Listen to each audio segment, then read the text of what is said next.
Señor Jesucristo según San Lucas.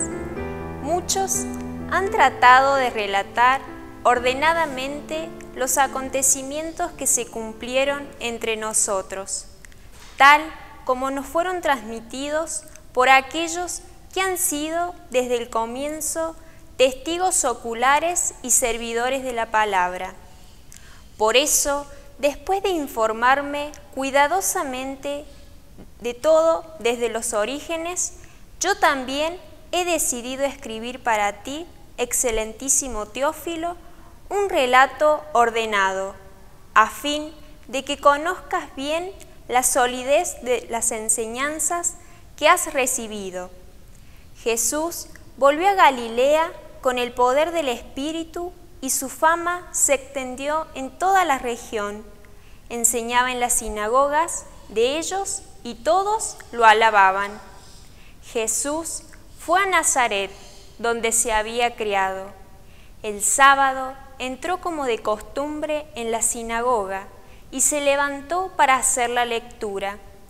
Le presentaron el libro del profeta Isaías y abriéndolo encontró el pasaje donde estaba escrito: El Espíritu del Señor está sobre mí, porque me ha consagrado por la unción. Él me envió a llevar la buena noticia a los pobres, a anunciar la liberación a los cautivos y la vista a los ciegos, a dar la libertad a los oprimidos y proclamar un año de gracia del Señor. Jesús cerró el libro, lo devolvió al ayudante y se sentó. Todos en la sinagoga tenían los ojos fijos en él. Entonces comenzó a decirles: Hoy se ha cumplido este pasaje de la Escritura que acaban de oír. Palabra del Señor.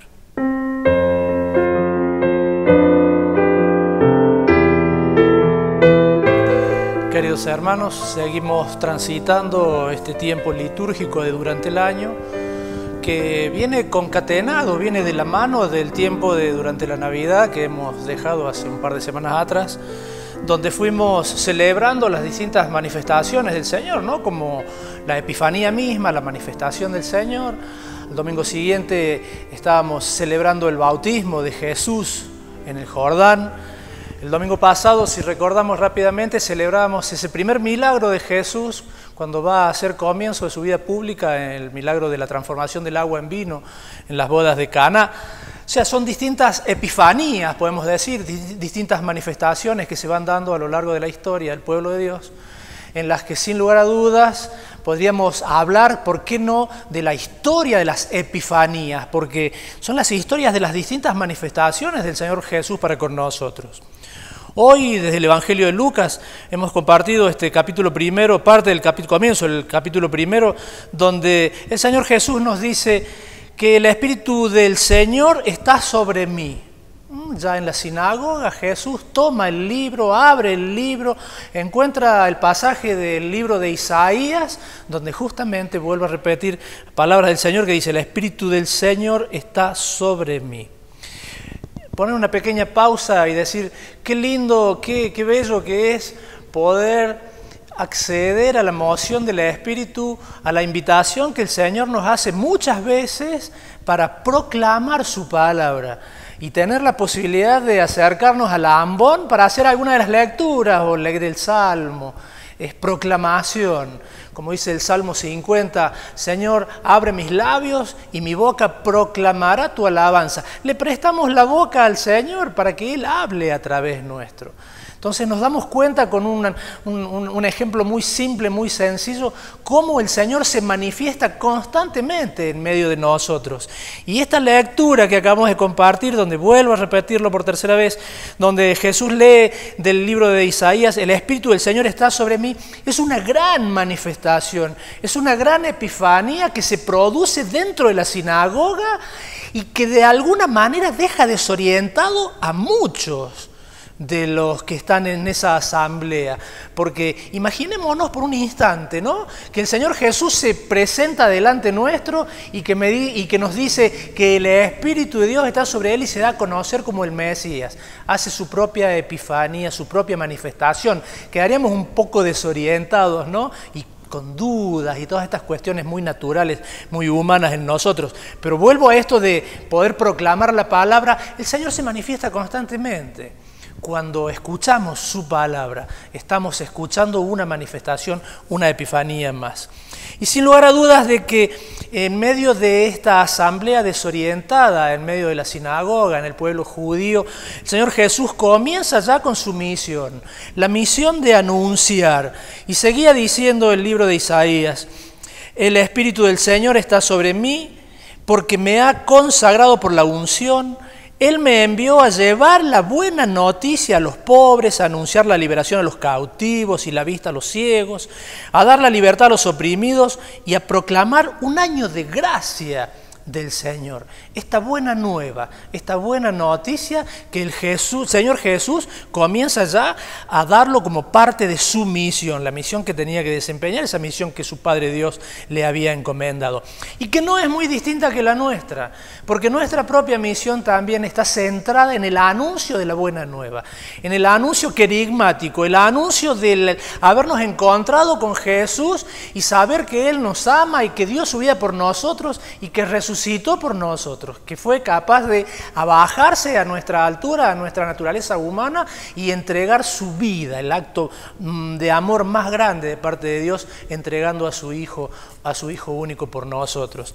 Entonces, esa es también nuestra misión y sin lugar a dudas que tenemos que hacerla también en medio de un mundo que está muy desorientado, donde hay mucha confusión, donde hay muchas dudas, una sociedad que está terriblemente, profundamente herida y desordenada.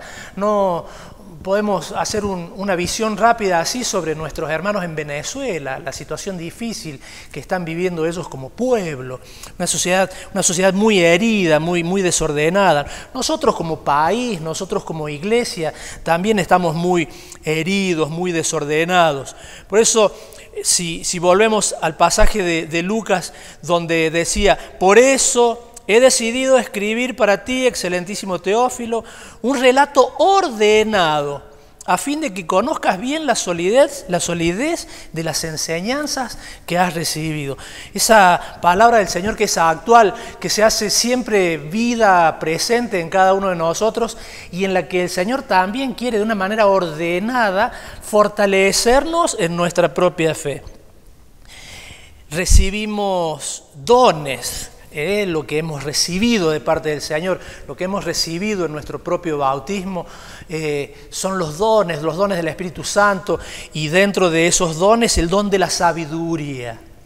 Ese don que de alguna manera tendríamos que reavivar, que tendríamos que reflotar en nosotros, fortalecer en nuestra existencia, para que todos y cada uno que tengamos la posibilidad de abrir el libro de las Escrituras, ya sea en el ambono, ya sea en casa, Sagradas Escrituras, que podamos tener desde la sabiduría que el Espíritu Santo nos concede, podamos tener justamente la posibilidad de interpretar las Escrituras, ordenar nuestra vida de fe y así poder crecer como bautizados.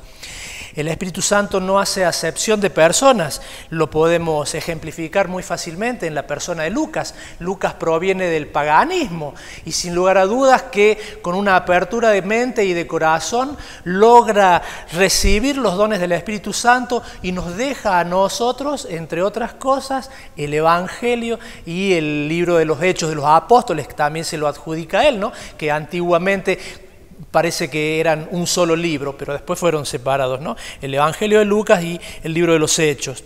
De esa misma manera nosotros con la sabiduría necesitamos, la presencia de la sabiduría del Espíritu, la necesitamos para poder reordenarnos, para poder orientarnos, para poder sanar tantas heridas, tantas grietas que tenemos en nuestra historia de vida, en nuestra sociedad.